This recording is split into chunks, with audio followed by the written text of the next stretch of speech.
And as far as when Brian Hoyer came in, he absolutely stunk up the joint. You know, he threw a pick six. He looked so uncomfortable in the offense. He was missing guys. He was overthrowing them. I didn't like anything that I saw out of Brian Hoyer. And while I was watching the game, I automatically knew if AOC comes in his first drive and marches right down the field and we score a touchdown, it's going to be bad news for Brian Hoyer. AOC is probably going to take the backup position. And what did he do? He marched that team right down the field, hitting Trey Tucker like 2 times, and we scored a touchdown. It was nice, guys.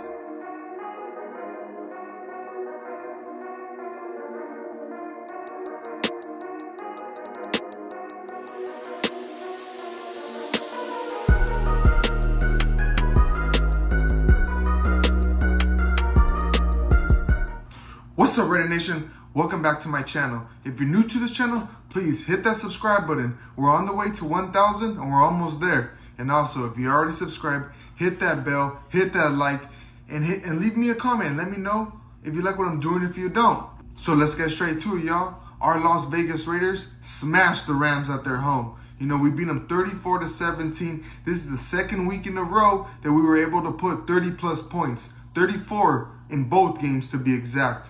This was also the game where Jimmy G got his preseason Raiders debut.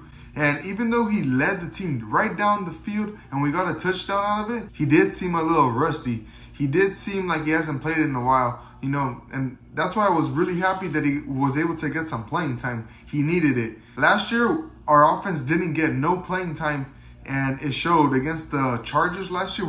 We didn't come out hot right out of the gate. So the fact that Josh McDaniels learned from that and put Jimmy G to start yesterday, that was really good for him. I think he got some good work. And as far as when Brian Hoyer came in, he absolutely stunk up the joint.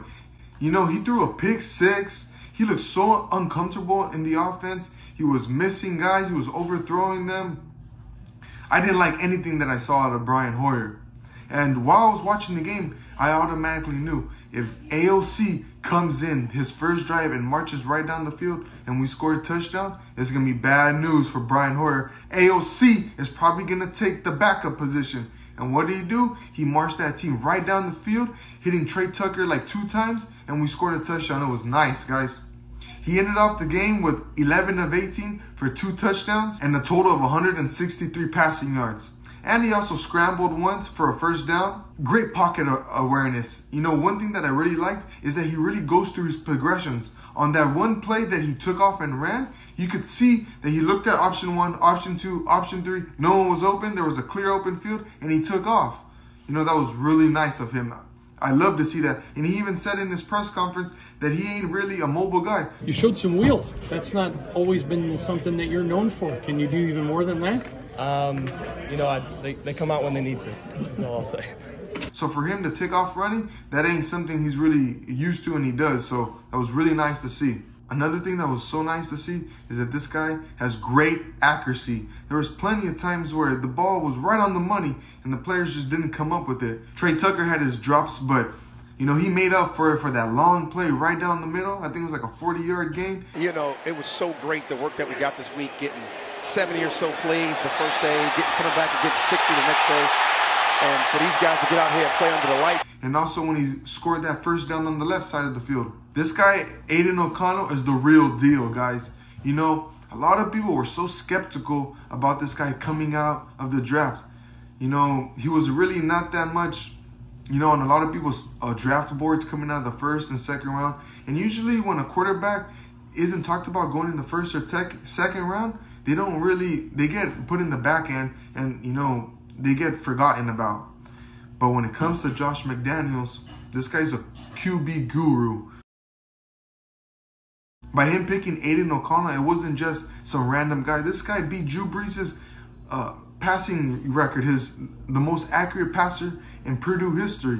You know, Jimmy G better not get hurt this season, because if he gets hurt and Aidan comes in, he might not give up that starting job. He might just be the starter for the rest of the year. But you know, that's getting a little bit ahead of ourselves. Aidan has only been playing against the second and third strings. You know, yes, I know against the Niners he played against some first strings, but he didn't go against Nick Bosa. He didn't go against Aaron Donald. So technically he hasn't gone through a full pass rush. It's not his fault. When he's been on the field, he has shown up, guys. So as of now, you know, you got to tip your hat to him. He's done exactly what we needed him to do. He hasn't turned the ball over. He scored 3 touchdowns. I think he's over 300 passing yards in the first 2 games. I would like to see a little bit of more this next game. Let him start against the Cowboys, and who knows what happens from there. I think if he has a really good game, you know, and if Josh McDaniels has seen a great progression from the beginning of camp to now, he might end up making Aidan O'Connell the backup. But I would still keep Brian Hoyer, you know. We're most likely going to go into the season with 3 quarterbacks. There ain't no way in hell if Aidan O'Connell leaps Brian Hoyer that we're going to keep Jace Carbers over Brian Hoyer. I would rather go with Brian Hoyer. And as far as the players that really stood out to me this game were Drake Thomas. That linebacker was everywhere when he came in. He's an undrafted rookie out of North Carolina State, and this guy has shown up this preseason. I'm liking a lot what I'm seeing out of Drake Thomas. Another guy is Isaiah Palomalu. I think it's his 2nd year with us, and he's been really progressing. That pick six he got from Stetson Bennett was really nice, guys. Rams will take over on the 32. Bennett floats one, picked off down the sideline.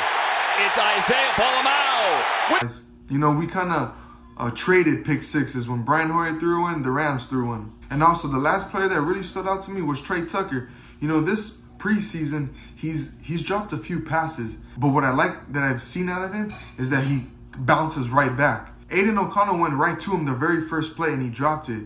They ran the ball on 2nd down. What they do on 3rd down, they pass it right back to Trey Tucker. And that shows you that Aidan O'Connell has trust in this receiver. He's gonna give you a chance, guys. So that's it for this video. You know, we smashed on the Rams. We got one last preseason game left against the Dallas Cowboys.